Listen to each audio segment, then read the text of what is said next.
솔선에 대해서 이야기를 하려고 하는데요. 먼저 우리가 좀 생각해야 되는 것이 모든 사람들의 원초적이고 근본적인 소원이 뭘까? 원초적이고 근본적인 소원이 뭘까? 이 땅의 삶을 살아갈 때 돈일 수도 있고 명예일 수도 있고 건강일 수도 있어요. 그런데 보다 더 깊은 곳에서 사람들이 동일하게 원하는 게 뭐냐라고 질문을 하면 좋은 곳, 그리고 천국, 천당, 극락, 여러 가지 것들로 표현할 수 있는데 오늘 우리의 표현으로 하면 하나님 나라, 이것에 대해 사람들은 자신이 신앙을 갖고 있든지 아니면 나는 무교라고 말을 하든지에 관해 관계없이 그 원초적인 근본적인 소원을 갖고 있다라는 거예요. 그러다 보니까 사람들은 죽음에 대해서 두려워하기도 합니다. 염려하기도 하고 걱정하기도 해요. 왜? 죽음 이후의 삶 속에서 천국에 갈 것인지 지옥에 갈 것인지 그걸 잘 생각을 못하니까, 확신이 없으니까 그런 것에 대해 두려워하게 되거든요. 이것을 성경에 나와 있는 단어로 좀 바꿔보면, 우리 인생이 원초적으로 갖고 있는 근본의 소원을 성경에 나와 있는 단어를 포함시켜서 바꿔보면 에덴의 회복이라고 할 수 있어요. 에덴의 회복. 하나님께서 처음 창조하신 에덴 동산으로의 복귀가 우리 모든 인생의 간절한 소원이다라는 것이죠. 왜 그러냐면 첫사람 아담, 모든 인류를 대표하는 첫사람인 아담이 있었던 곳, 즉 모든 인생의 본향이기 때문에 에덴에 대한 동경이 있는 거예요. 에덴에 대한 회복을 꿈꾼다라는 것이죠. 창세기 2장 8절 9절 말씀에 보면 여호와 하나님이 동방의 에덴의 동산을 창설하시고 그 지으신 사람을 거기에 두시니라. 여호와 하나님이 그 땅에서 보기에 아름답고 먹기에 좋은 나무가 나게 하셨다라고 이야기하거든요. 그러니까 하나님께서 에덴 동산에 우리 인생을 거기에 거하게 하셨어요. 그 거하게 하신 에덴 동산에는 보기에 아름답고 먹기에 좋은 나무가 가득한 거예요. 그래서 우리 믿음의 사람들은 에덴에 대한 동경이 있는 거죠. 그 에덴에 대한 동경을 히브리서 11장에 우리 믿음의 사람들은 뭐라고 이야기합니까? 더 나은 본향을 사모했다라고요. 더 나은 본향을 사모했다. 지금 이 땅의 삶이 아니라 우리가 원초적인 그 본향이 있다라는 것을 알고 그곳을 사모했다라고 이야기를 하는 거예요. 에덴이라는 말은 히브리어로 아단이라는 단어에서 나왔어요. 아단이라는 이 단어의 의미는 뭐냐면요, 기뻐하다라는, 기뻐하다. 그러니까 에덴 동산의 회복은 우리의 기쁨이 회복되는 것을 에덴 동산의 회복이다라고 이야기해요. 그래서 하나님 나라 천국에 대해서 우리가 흔히 이야기할 때 뭐라고 이야기합니까? 거기는 눈물도 없고 고통도 없고 슬픔도 없고 아픔도 없고 다투는 것도 없고 라고 이야기해요. 그래서 아단, 즉 기쁨이 있는 곳이 에덴 동산이고 하나님 나라라는 것이죠. 이 기쁨은 우리가 세상에서 누리는 기쁨하고 차원이 달라요. 세상 속에서 사람들이 이야기하는 그 기쁨하고 가치가 다른 거예요. 그 기쁨을 이야기하거든요. 그래서 우리 믿음의 선배들은 더 나은 본향, 하나님 나라를 그렇게 사모하며 믿음의 길을 전진했다라는 것이죠. 그리고 예수 그리스도의 오심의 목적 때문에 우리 모든 인생은 에덴에 대한 회복을 꿈꾸게 됩니다. 누가복음 4장 19절 말씀에 보면 예수님이 오심에 대해서 사역을 이렇게 표현해요. 주의 은혜의 해를 전파하게 하려 하심이라. 주의 은혜의 해를 전파하게 하려 하심이라 라고 할 때 이 말씀의 근거는 구약 율법에 종으로 노예로 팔려가면 50년 맞는 그 해에 완전한 해방을 누리게 됩니다. 더 이상 종이 아니에요. 이것을 희년이라고 이야기하는데, 이 희년을 맞이하게 되면 토지도 또 사람도 원래 상태로 되돌리는 것을 의미를 하는 것이죠. 그래서 예수님께서는 잃어버린 하나님 나라의 백성들을 다시금 하나님 나라 백성으로서 온전케 하시기 위해서 오셨다. 즉 에덴 동산을 다시 되찾아 주려고 주님께서 오셨다라고 이야기를 할 수 있는 거죠. 그래서 에덴 동산의 회복, 이것을 오늘 우리는 하나님 나라라고 이야기할 수 있는 거죠. 그 나라의 회복을 위해서 예수 그리스도께서 이 땅에 오셨고 우리 죄 때문에 고통을 받아서 포로가 되어졌고 가난해졌고 눌려졌고 고통과 신음하고 있었던 우리들의 모든 문제를 그렇게 해결해 주신 것이다 라는 것이죠. 그래서 오늘 우리 모든 인생, 특별히 예수 그리스도를 믿는 오늘 우리들은 예수 그리스도를 구원자와 왕으로 믿고 따르는 그 신앙 고백의 삶을 살아내는 것으로 인해서 우리 안에 이미 회복된 에덴 동산, 우리 안에 이미 회복된 하나님 나라의 은혜를 누리고 전하는 그런 삶을 살아야 된다라는 것이죠. 내일부터 시작하는 3월 달에는 우리가 솔선의 품성을 또 달력을 통해서나 또 말씀 묵상을 통해서 우리가 보려고 하는 거예요. 솔선의 사전적인 정의는 그렇습니다. 남보다 앞장서서 일하는 것이 솔선이에요. 이 사전적인 정의만 제대로 나타내 보여도 사람들에게 칭찬과 인정받을 수 있어요. 그냥 일하기 싫어갖고 뒷공무니 빼고 그냥 어떻게 할까 요령 피우고 하면은요 사람들도 별로 좋아하지 않아요. 그냥 일이 보이면 앞장서서 일하고 뭔가 이렇게 빠릿빠릿 움직이는 그런 사람을 사람들이 칭찬도 해주고 인정도 해주고 그 사람을 곁에 두고 싶어 하는 거예요. 그냥 내 몸 차리려고 이렇게 그냥 내 거 지키려고 하는 건요 사람들도 별로 좋아하지 않거든요.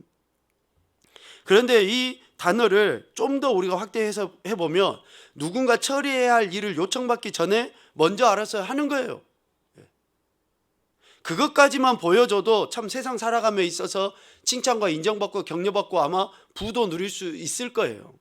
그런데 보다 더 근본적으로 하나님께서 우리에게 보여주신 것, 그리고 하나님께서 오늘 우리에게 말씀하신 솔선의 품성은 바로 오늘 마태복음 6장 33절에 말씀하신 것처럼 하나님의 나라와 의를 구하는 것인데, 이것을 좀 풀어서 설명을 해보면 이겁니다. 품성적인 솔선의 정의는 하나님께서 말씀을 통하여 우리에게 주시는 레마를 조차 행동하는 것. 하나님께서 성경 말씀을 통하여 우리에게 주시는 각자의 레마의 말씀이 있잖아요. 그 말씀을 쫓아서 행동하는 것이 솔선이에요. 여러분, 어떤 사람이 일을 빠릿빠릿하게 막 잘해요. 그런데 그 일을 빠릿빠릿하게 잘하는데 기준이 내가 되면 어떻게 될까요? 그 기준이 그 죄를 행하는 것이라 그러면 어떻게 될까요? 아니, 죄 짓는 거 가르쳐 주지 않아도 그냥 알아서 빨리빨리 척척척척 해내도 그것이 괜찮은 겁니까? 하나님이 원하시지 아니하는 것을 솔선해서 한다고 해가지고 자기가 앞장서서 일을 이뤄내는 게 그게 옳은 거냐고요. 우리 모든 인생 안에 선한 것이 없는데, 의로움이 없는데, 내가 기준이 되고 상황이 기준이 되고 환경이 기준이 되고 다른 사람이 기준이 돼가지고 그렇게 빠릿빠릿 해 나가는 것이 과연 옳으냐라는 거예요. 뭐가 옳은 것입니까? 하나님께서 하시는 말씀이 기준이 돼야 되는 것 아니에요? 하나님이 원하시는 것대로 우리가 해야 되는 게 아니냐라는 것이죠. 그래서 솔선의 핵심적인 정의는 바로 이겁니다. 하나님의 말씀을 통하여 우리에게 주신 레마를 쫓아 행하는 것, 즉 하나님의 마음에 초점을 맞춤으로써 하나님의 뜻을 이루어드리는 거예요.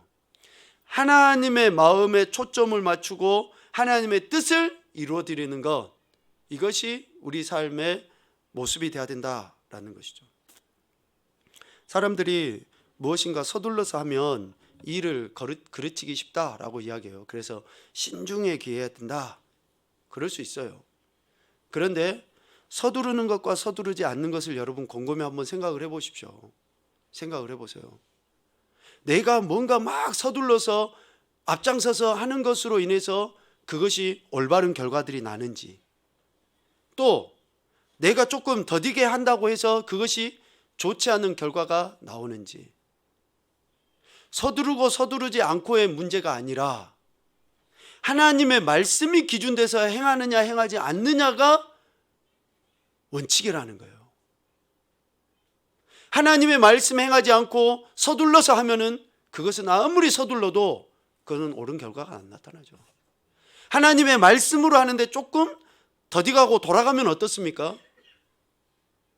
그래서 우리가 아이들을 양육하고 지도할 때도 그래요. 아이들이 발달해가는 과정이 다 틀려요. 그런데 세상의 기준이 되어지고 내 기준이 되어져 가지고 아이들에게 그렇게 잣대를 들이민다. 그것은요, 내 욕심인 거예요.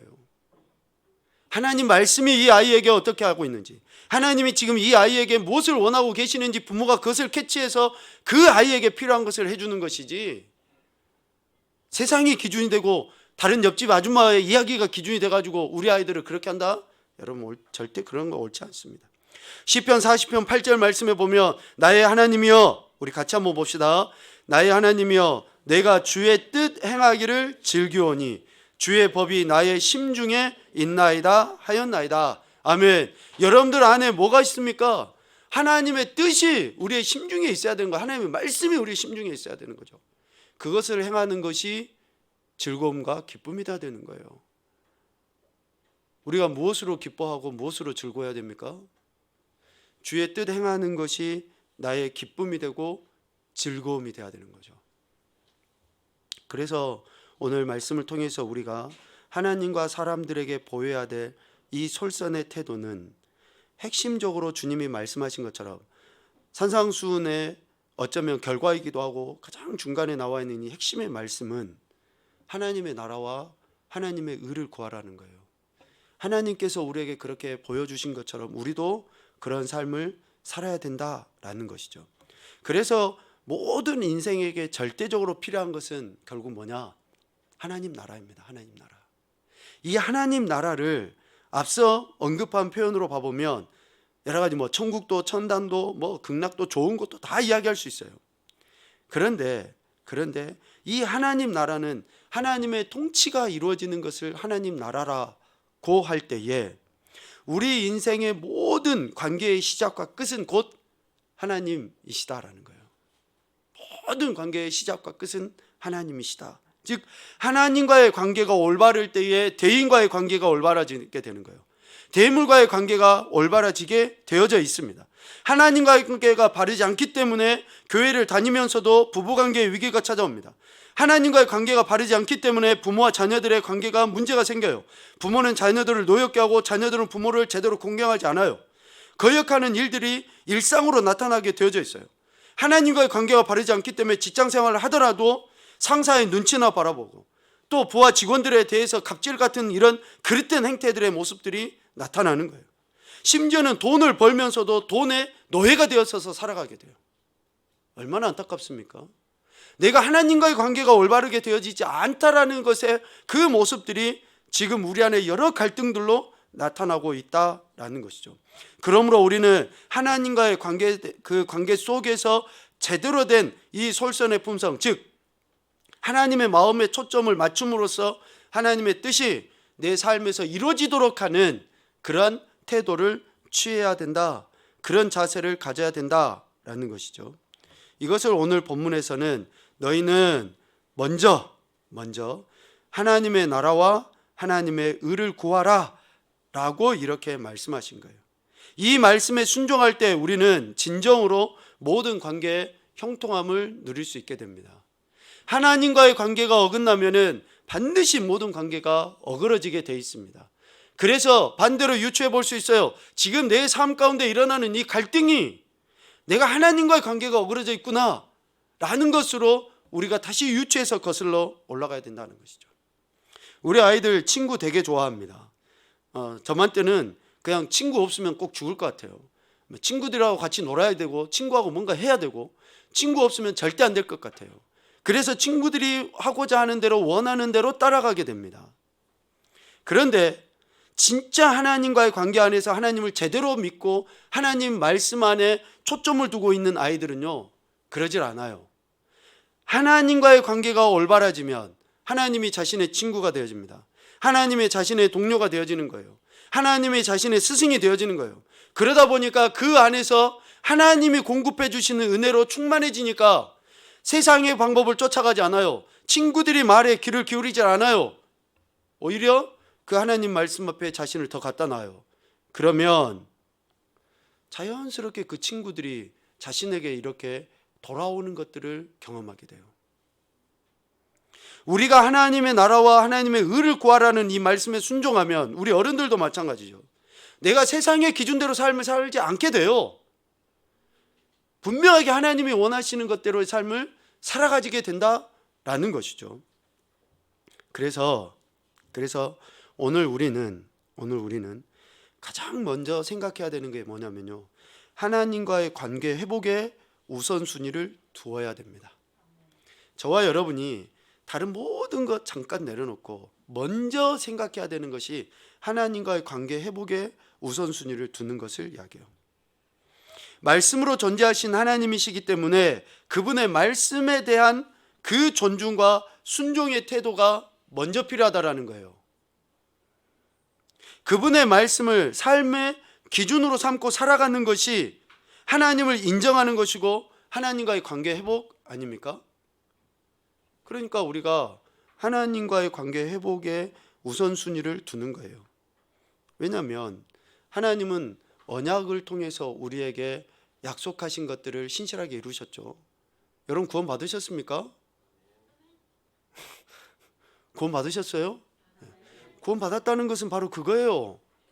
내가 하나님과의 관계가 가장 중요하다라는 것을 내가 고백을 하는 거예요. 그것이 가장 먼저 이루어져야 된다라는 거예요. 하나님 나라 백성에게 가장 중요한 삶의 원리는 그 언약에 대해 내가 인정하는 거예요. 존중하는 거. 그래서 세상의 가치관을 따르지 않는 거죠. 하나님의 말씀을 따라 사는 거예요. 이것이 성경 전체에서 지금 우리에게 가르쳐 주는 것 아닙니까? 이런 삶을 살아야지 하나님과의 관계, 그리고 그 이후에 나오는 사람과의 관계, 물질과의 관계가 형통해질 수 있게 되는 것이죠. 사도 바울은 로마서 말씀을 통해서 이런 삶에 대해 구체적으로 가르쳐 주셔요. 로마서 14장 17절 말씀 우리 읽겠습니다. 시작. 하나님의 나라는 먹는 것과 마시는 것이 아니요 오직 성령 안에 있는 의와 평강과 평안이라. 아멘. 하나님 나라가 뭡니까 여러분? 늘상 이야기하는 거지만 장소적인 개념이 아닙니다. 통치의 개념이에요. 그래서 주님도 말씀하셨잖아요. 누가 나타나가지고 하나님 나라가 저기 있다 여기 있다 해도 거기 바라보지 말라는 거예요. 하나님 나라는 예수 그리스도를 통해서 이미 우리 안에 임했잖아요. 그 임한 하나님의 나라를 우리 심령 안에서 우리가 누려라라고 주님 말씀하시거든요. 세례 요한이 세례를 베풀 때 가장 핵심적으로 했던 이야기에 먼저 했던 이야기가 뭡니까? 회개하라 천국이 가까이 왔다예요. 그리고 예수님께서 공생애를 시작하시면서 첫 번째로 하신 말씀이 뭡니까? 회개하라 천국이 가까이 왔다예요. 예수님께서 12제자를 세우시고 파송하실 때에 그들에게 주셨던 말씀의 핵심이 뭡니까? 너희는 가서 전파하라. 뭘요? 회개하라 천국이 가까이 왔다 하라. 그래서 이미 하나님 나라는 우리에게 주어졌어요. 우리 심령 안에. 그래서 하나님 나라는 단순히 먹고 마시는 것이 풍족한 것이 하나님 나라가 아니에요. 하나님 나라는 단순히 병들지 않는 것이 하나님 나라가 아니에요. 하나님 나라는 단순히 돈이 많은 것이 하나님 나라가 아니에요. 하나님 나라는 진짜 우리 심령 안에 성령 하나님으로부터 공급되어지는 의와 평강과 희락이 있을 때에 하나님 나라라고 이야기해요. 이것을 구하라라고 주님이 명령하신 거예요. 이것을. 우리가 하나님과의 관계가 회복되면 어디든지 하나님 나라입니다. 하나님 관계가 회복되면. 오늘 찬송가 438장 3절 말씀 찬양 가사가 뭡니까? 높은 산이 거친 들이 초막이나 궁궐이나 어때요? 주님이 계신 그곳이 다 하나님 나라라는 거예요. 하나님 나라. 잠언 말씀 여러분 묵상하시잖아요.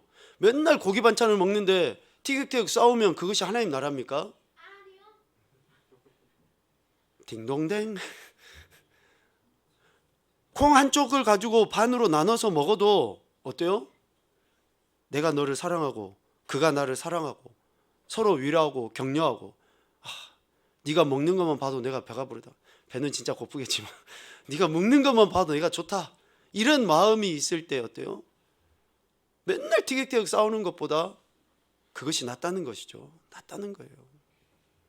그러니까 상황과 환경과 형편이 좀 변하지 않고 별로 좋지 않아도, 어쩌면 건강이 더 악화돼도 자녀들이 비록 어쩌면 세상적으로 좀 잘 풀리지 않아도, 먹고 마시는 것이 좀 부족해도, 다른 사람에 비해서 좀 턱없이 부족하고 좀 모자라서 소위 세상 사람들이 말할 때 에이 저거 지질이 궁상 가난해 이렇게 좀 그런 소리를 들어도 우리 안에 하나님의 영 성령으로 인해서 주시는 그런 의와 평화가 희락을 누리는 것, 이것이 하나님 나라라는 거예요. 하나님 나라.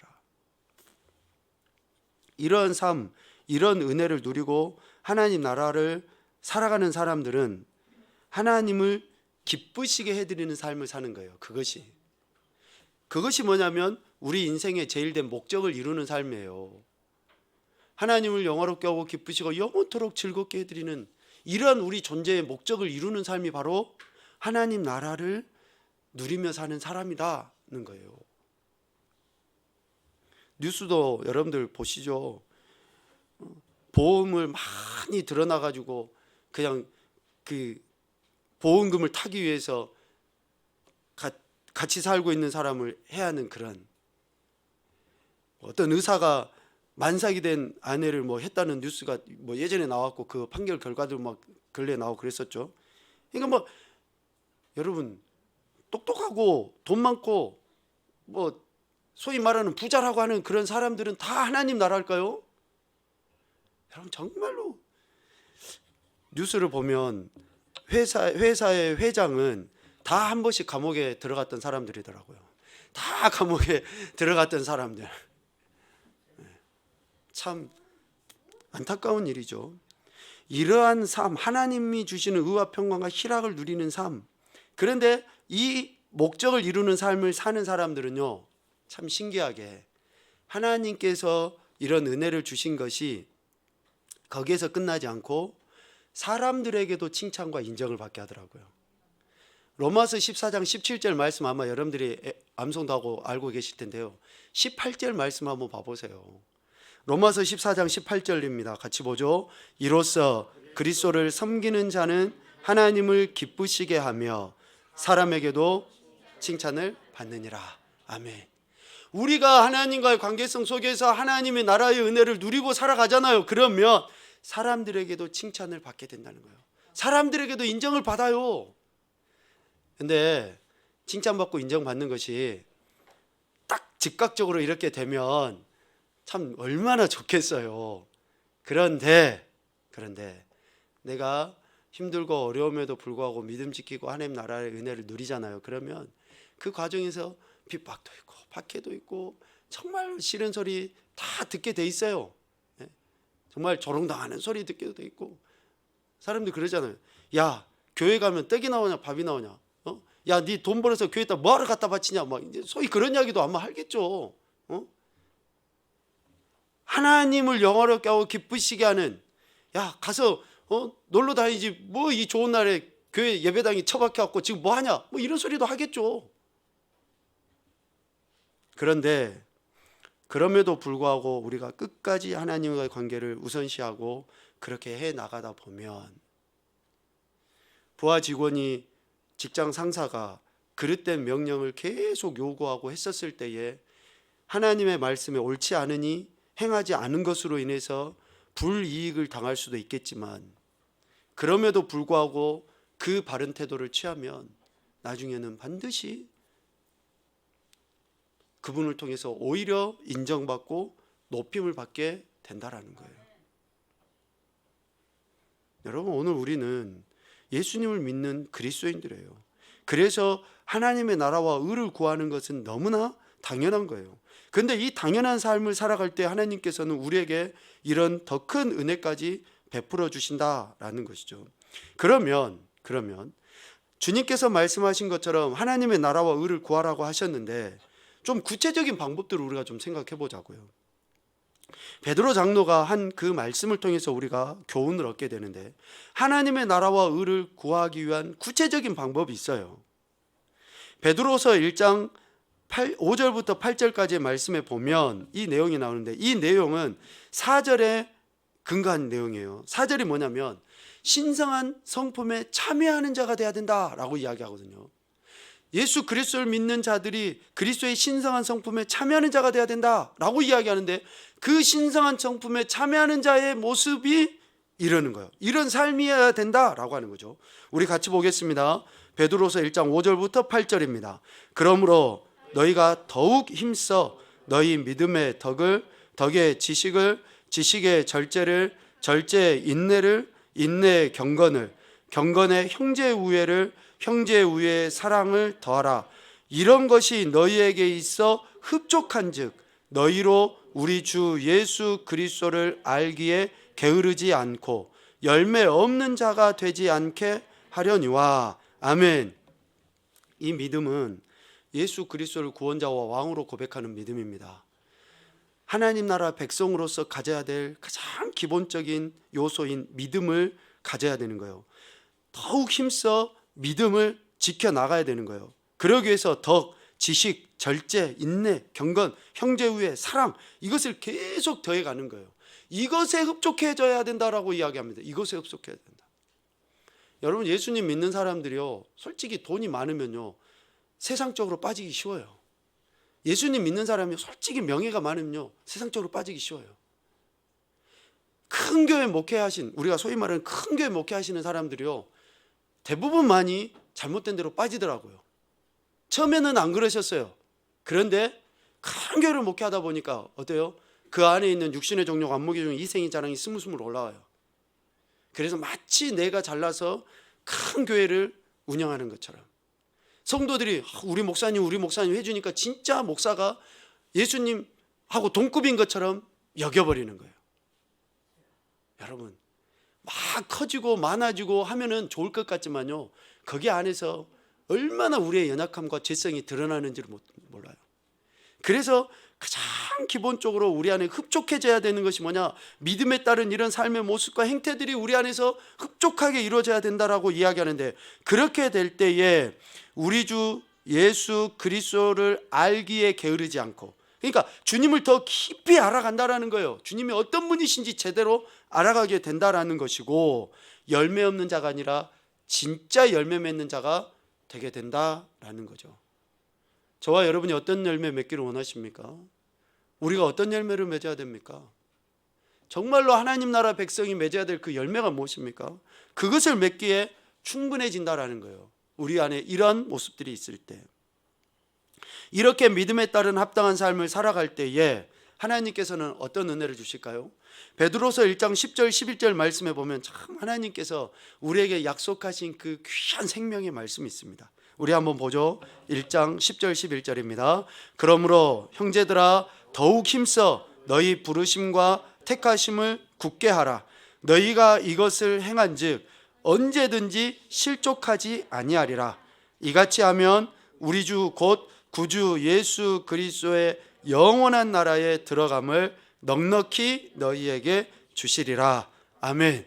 하나님 나라와 의를 구하는 건요 추상적인 용어가 아니에요.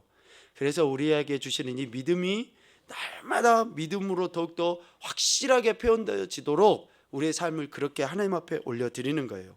그래서 예수 그리스도를 알고 예수 그리스도를 아는 것이 내 삶으로 열매로 이렇게 드러나질 때에 어떻습니까? 예수 그리스도의 영원한 나라에 들어감을 넉넉히 얻게 되는 거예요. 그런 자들에게 보장된 게 뭡니까? 하나님 나라다라는 것이죠. 주님 다시 오셔서 우리에게 완전히 허락하실, 완성시킬 그 하나님 나라를 이런 자들이 들어가게 된다라는 것이죠. 여러분, 하나님 나라의 실체는 실질적으로 감춰져 있습니다. 몰라요. 주님께서도 비유로 그 말씀들을 하시면서 너희들에게는 밝히 보여지나 저들에게는 감춰져 있다라고 주님 말씀하셨거든요. 감춰져 있는 하나님 나라예요.